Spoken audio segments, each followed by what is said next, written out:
Fear ninyo? Sino yung tinutukoy mo? Shame on you for defending our rapist!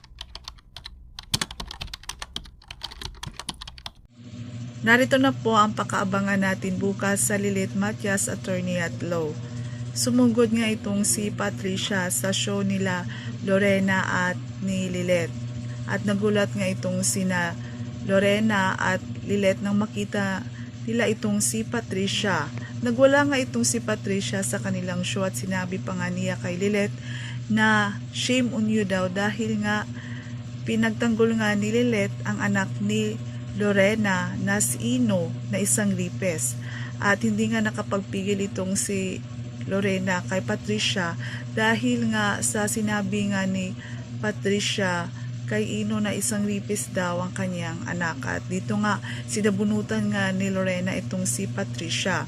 At dahil sa galit din ni Patricia kay Lilith dahil nga nag-file nga ng annulment si Ramir ay pinagbantaan nga niya ito. At gayon pa man, habang papalabas na sana itong sina Meredith at si Spanky ay may biglaan ng isang babae na lumapit sa kanya at humihingi nga ito ng tulong dahil nga naawa na nga siya sa kanyang kapatid at sinamahan nga niya ito para humingi ng tulong ng isang abogado. At napili nga nila itong si Meredith dahil nagtatrabaho nga doon itong si Ino sa kanila bilang senior.